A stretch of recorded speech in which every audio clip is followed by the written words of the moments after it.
Now, on Monday's episode, we broke down what I really liked and some of my biggest takeaways from the LSU spring game, but really just highlighted that continuing, ongoing conversation of the quarterback battle. And of course, John Emery kind of stealing this show, John Emery leading the rest of this running back core that looked really impressive in the spring game on Saturday.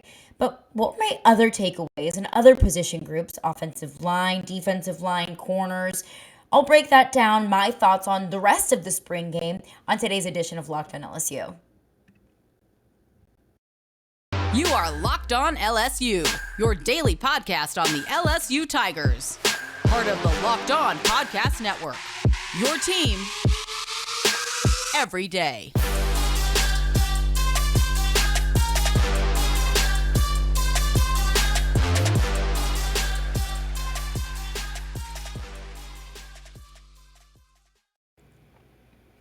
Well, thank you for making Locked on LSU your first listen every day. We are free and available wherever you get your podcasts.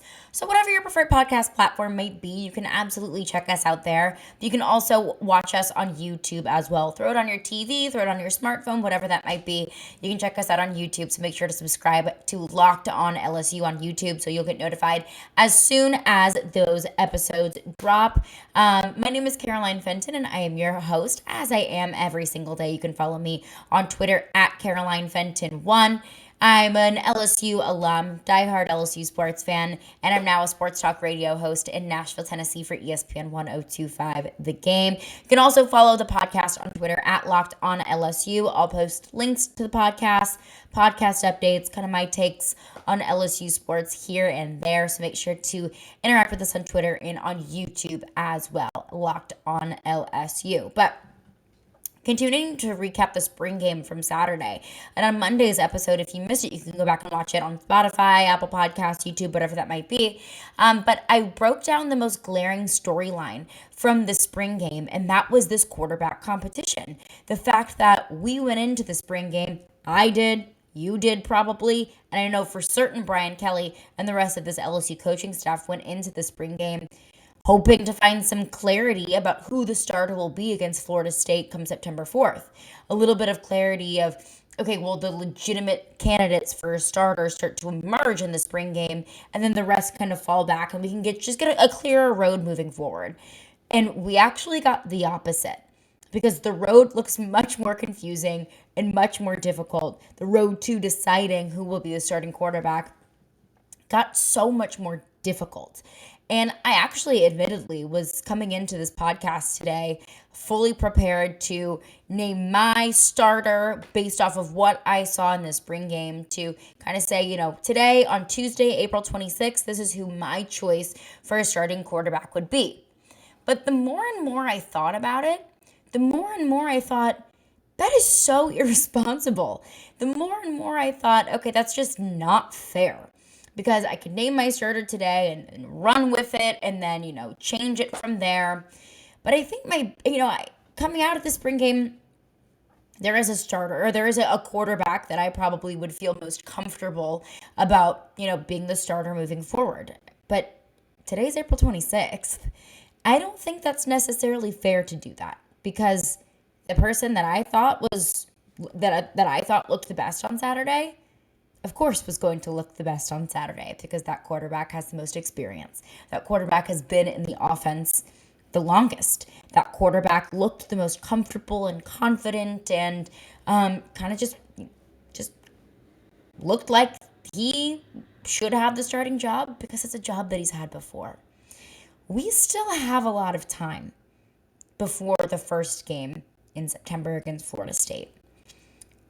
Of course, Jaden Daniels looked a little bit shaky in the first half whenever he was taking first team reps, because that was the first time that he took first team reps in a game setting.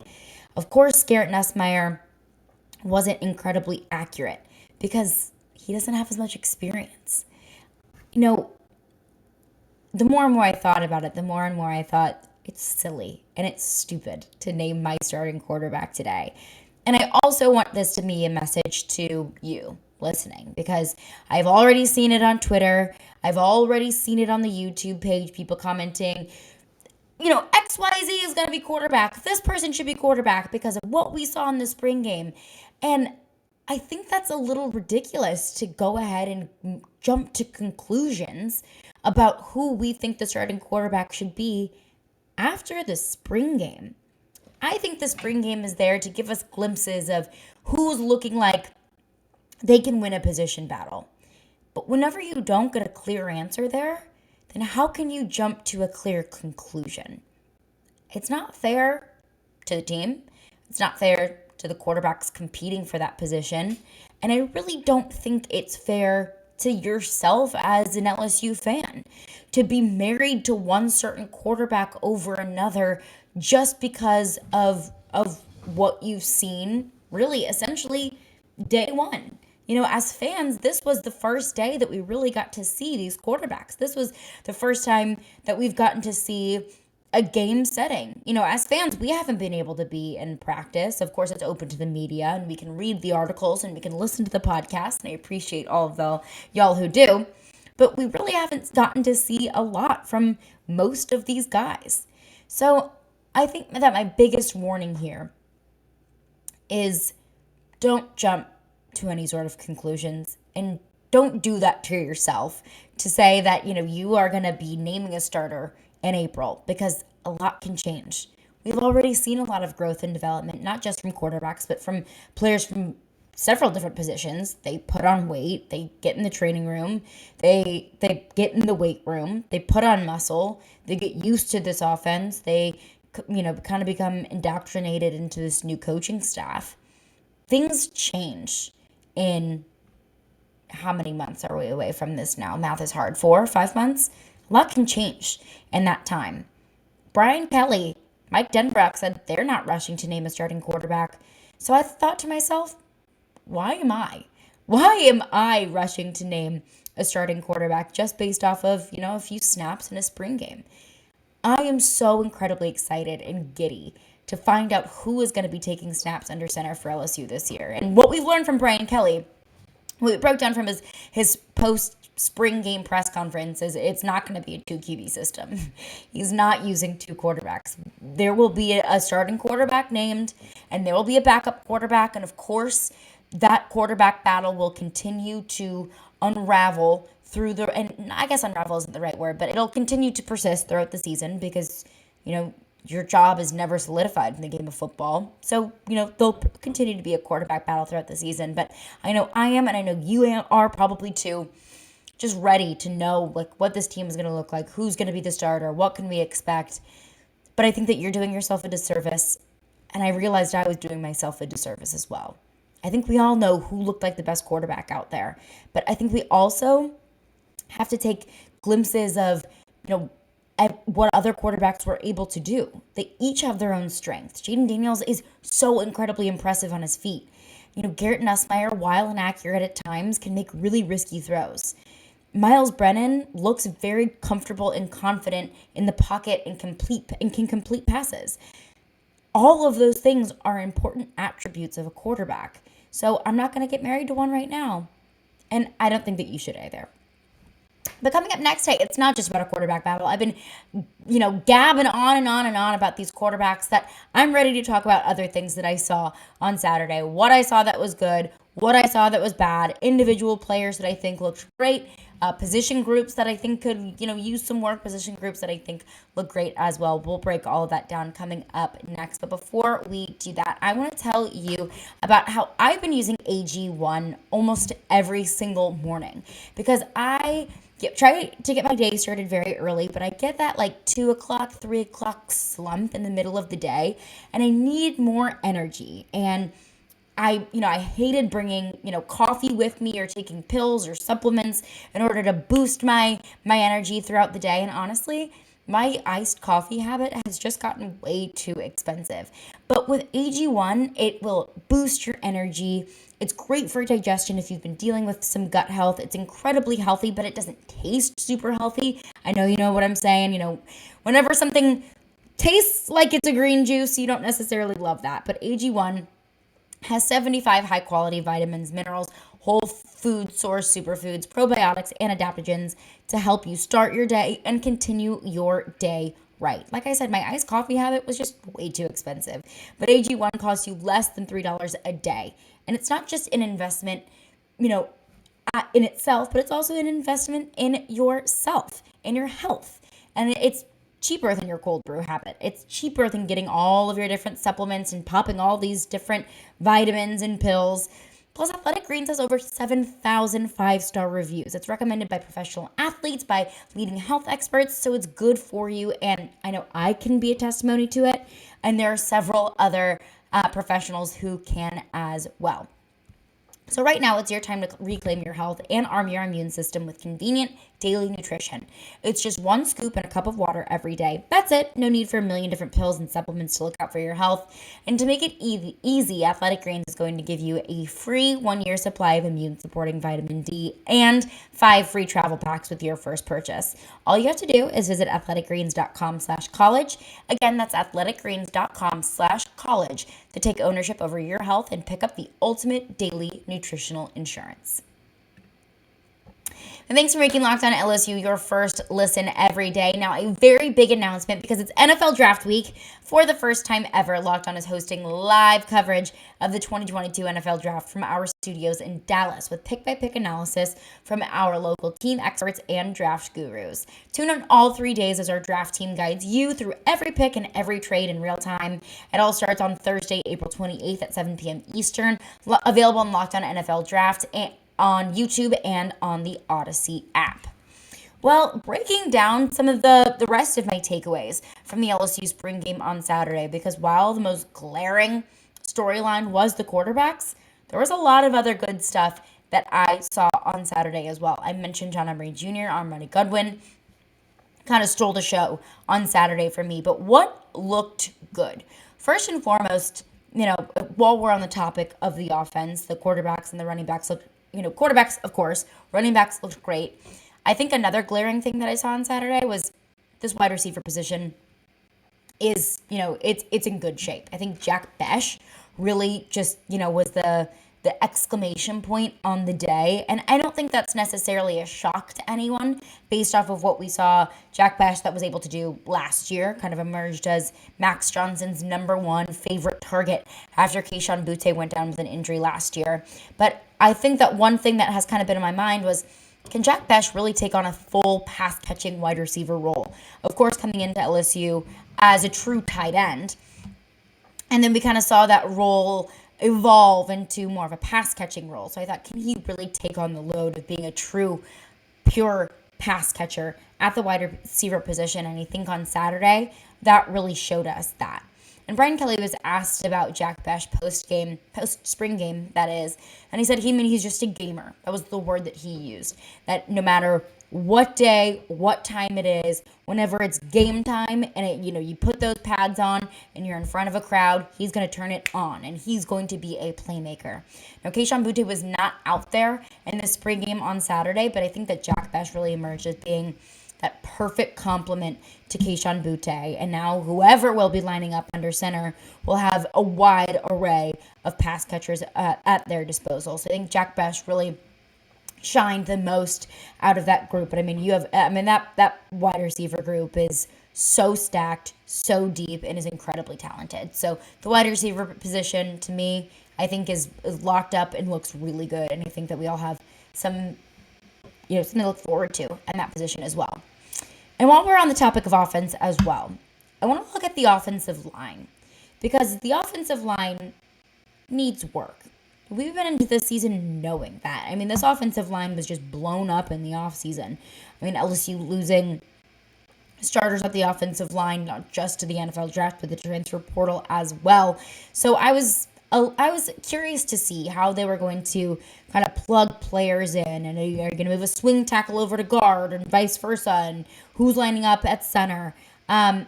So the offensive line needs work. The defensive line was disruptive, especially in the first half. It was 5 sacks in the first 15, 20 snaps of the spring game. So, that's a testament to the defensive line as well, which is something that I want to touch on. But I think it's also, this offensive line needs to work on pass protection. This offensive line was incredibly porous. And especially for quarterbacks that were lining up under center, taking first and second team snaps, that didn't have that kind of comfort and confidence that Miles Brennan may have, just having that experience as an LSU quarterback. They're going to need an offensive line that can pass block. They're going to need an offensive line that quarterback knows that, okay, this line has got me. And I don't think that I got that from Saturday's spring game. The offensive line does need work. But on the other side of that, I think Will Campbell was outstanding on Saturday. I discussed it with John Garcia last week about, Will Campbell is a 5-star recruit. He was a career left tackle. He's an early enrollee at LSU. He's fully committed to LSU and is a really talented left tackle. However, that is the most premier, the most important position on the offensive line. Guarding that blind side of the quarterback is so incredibly important. Can a true freshman one do it? Is he going to be able to have the size and the strength and the power to go up against SEC caliber defensive linemen and protect that blind side of his quarterback? 2, is he going to be able to handle it? That's a really big responsibility coming into college football for your first season with no college football experience. And 3, is this going to be, a seniority thing? As much as I hate to admit it, politics play a role into this. So can Will Campbell, as a true freshman, step in and fill in that left tackle role? I would love to say that, it's the best player out there that gets the job. I do think that that's the way that things operate most of the time. I don't think that's how it operates all of the time. But I think Will Campbell, we saw him take the majority of the first team reps left tackle. And he did a damn good job of it. I mean, he limited BJ Ojulari for a majority of that game. He was able to, keep that left side under control and under wraps. I think that Will Campbell carried himself not like an early enrollee that was just in high school just a few short months ago. Will Campbell looked like he had the size. Will Campbell looked like he had the command over that left tackle position. So, he took a majority of the first team reps, and I really would not be surprised if Will Campbell, come game 1 against Florida State, is in that left tackle position and continues to keep it throughout the season. That was the most shining star of the offensive line. Of course, I think it needs a lot more work. I don't know if that's coming from just, an understanding of the offense. Is that coming from just sheer size and strength? Is that something they need to build up in the offseason and continue to look at? But, Brian Kelly even said it. The offense started really slow. The offense came in with a mentality that, they weren't necessarily ready. The defense now came out swinging. There were sacks and they were pressuring the quarterback early on. And I think that offense needed a little bit of a wake-up call. They need their athletic greens to get their energy going and to, kind of wake them up a little bit. And that was concerning to me, the slow offensive start. But that's the reason why you play these spring games, is to kind of figure out what you need to work on so you don't get those slow starts in the games that actually, go on your record, and games that actually matter. But I do think that Will Campbell would be, if he's the constant and if he's the anchor in this offensive line, first of all, mega props to him. If he is able to do that as a true freshman, that's huge. But if that's the constant in this offensive line, what I saw in the spring game, I'm cool with it. And you may be saying to yourself, okay, well, Will Campbell could be going up against, true freshman defensive linemen.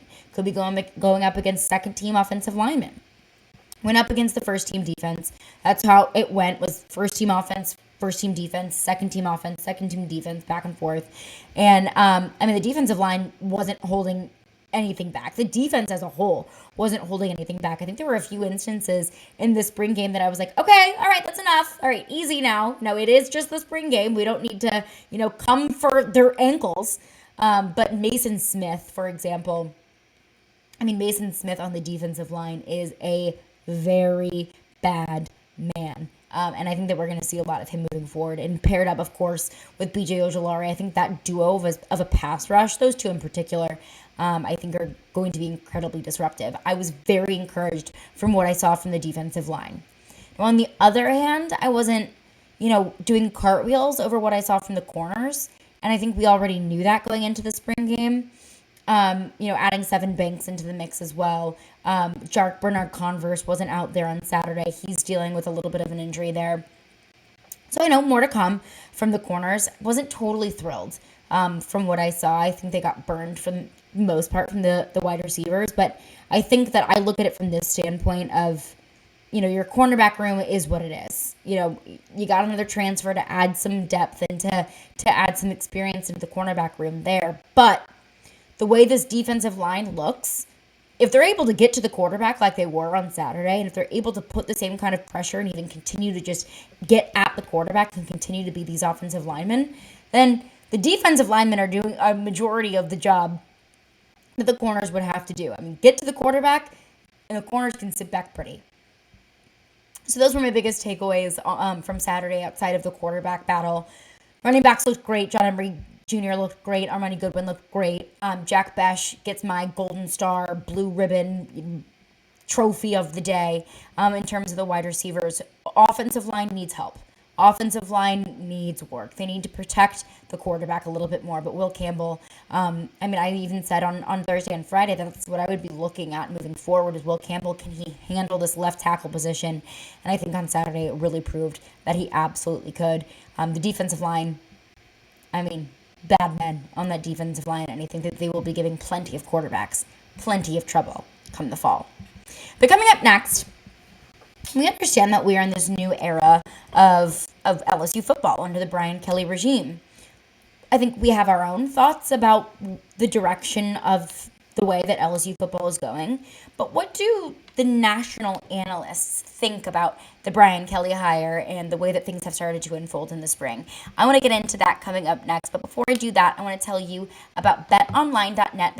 BetOnline is your number one source for all of your betting stats and sports information. So I was looking at BetOnline the other day, and I did see that CJ Stroud currently has the best odds for Heisman futures, which I thought was pretty interesting. So CJ Stroud with the best odds there. And if you think that that's, a good bet, check it out on BetOnline. You can find all the latest sports developments, league reviews, and news, including this year's basketball playoffs and the start of the Major League Baseball season. BetOnline is your continued source for all of your sporting wagering information, from live betting to playoffs, esports, and more. Head to the website today or use your mobile device to learn more about the trends in action. BetOnline, where the game starts. Well, thank you for making Locked on LSU your first listen every day. We are free and available wherever you get your podcasts. But, understand that, we're in this new era, and I've talked at length about how I feel about the way that things are going. We also had Dylan Sanders come on the show and give his first kind of perceptions of the Brian Kelly era and the way that things have been going in spring practice. And I think that we've all kind of come to the same conclusion that, the label that Brian Kelly has been given as like the CEO of practice, that things are incredibly organized, things are incredibly regimented, and that's just a change from what we've seen from things in the past. But we have our thoughts on it. What does Paul Finebaum, for example, think about the Brian Kelly hire? What do the national talking heads think about it? Well, Paul Finebaum was on McElroy and Cubelic in the morning, their radio show, and they asked Paul Finebaum exactly that question. How do you feel about this Brian Kelly hire? How do you think it's been so far? Do you think it's a good thing for LSU? This is what Paul Finebaum had to say. I like the hire because Brian Kelly is one of the top 5 or 10 coaches in America. And I also like it because it's a significant upgrade from what LSU had. Listen, we all were there. We all know what LSU did under Ed Orgeron, but he was not a high quality coach. He was a guy who stumbled into the job because Les Miles was fired. He did enough to win. He had an athletic director who bungled the coaching search for his replacement, for Miles' replacement. And Orgeron did enough. He was a good recruiter, but he was a terrible organizer, and he was a terrible steward of the program. So from that standpoint, the program is in much better shape as far as the leader. You've heard the same things that we've all heard, that it's so much better organized. The structure down there, the vibe down there is different. So a few thoughts on that. The structure, the vibe, the organization. I agree with what Paul Finebaum has to say, because things do feel different under Brian Kelly. Things do feel more regimented under Brian Kelly. I think in the past, if you look at the Ed Orgeron regime, things just felt a little bit too pre-calculated, no room for adjustments. Just kind of felt like it was all thrown together and pasted together with glue. And it was very old school, just kind of splatter painted against a canvas. Under the Brian Kelly regime, I don't think that, anyone could argue that things are more calculated. Things just feel a lot more almost like a mathematical approach to practice in this offseason so far. And that is absolutely Brian Kelly's doing, because that's the way that he does things. Like I said, the CEO of practice, the CEO of this football team. It's a very business-like approach. And I don't disagree that that's a better thing for the program. It's a better thing for the development of these players. It's a better way to be able to give your team the best win. Because whenever things are all jumbled about, you don't really have a clear picture of exactly who your team is, who is the most talented, who gives you the best chance to win. So having a clear-cut, more organized way of going about it, absolutely, I cannot deny, is the truth. But I also kind of want to pump the brakes a little bit, because while I could look at it and say, so far so good, the most important thing is winning. Ed Orgeron did a good bit of losing at LSU. He won a national championship. And I'll be the first person to say it. It wasn't because of Ed Orgeron. It was because of the people he hired. It was because of the coordinators, and it was because he was able to step back and let the coordinators do their thing. It was because Ed Orgeron was able to get Joe Burrow to come to LSU, and he saw the talent in Joe Burrow that, Ohio State didn't. It was because things just fell into place for Ed Orgeron. I'm the first person to admit that I don't know if Ed Orgeron could repeat another national title at LSU, because things just fell into place. And I didn't think that he was a good enough X's and O's coach to find continued success. It's not a knock on Coach O. I think that's just who he is. But he did win a national title. So I don't feel confident or comfortable enough to say, this is better, hands down better, because the organization is better. And I can see that gives you a more clear-cut and clear vision moving forward of how you can win with your football team. But I'm not going to sit up here and say that this coaching staff as a whole is better than what LSU has had in the past overall. Brian Kelly hasn't won anything yet. Wins do the talking.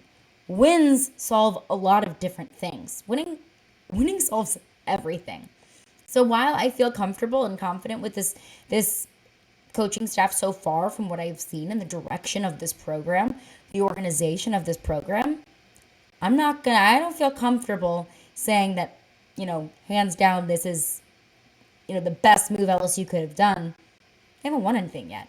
Win a few games, get your butt into the SEC championship, be in the national conversation, win a national title, then we can talk. Just win first. That's all I ask. But that's going to do it for me today. I appreciate y'all for making Locked On LSU your first listen every day. Now make your second listen Locked On NFL Draft, where Ryan Tracy and former NFL cornerback Eric Crocker bring the NFL Draft to life every day with insight and analysis on college football prospects and NFL front offices. It's free and available wherever you get your podcasts. LSU baseball taking on UNO tonight. I have some thoughts on the weekend series against Missouri. I'll recap the game tonight and also preview their series against Georgia moving forward, because Georgia has been a very red-hot team in the East, so they've got their work cut out for them coming up this weekend. I'll get into all of that plus some more tomorrow on the Wednesday edition of Locked On LSU.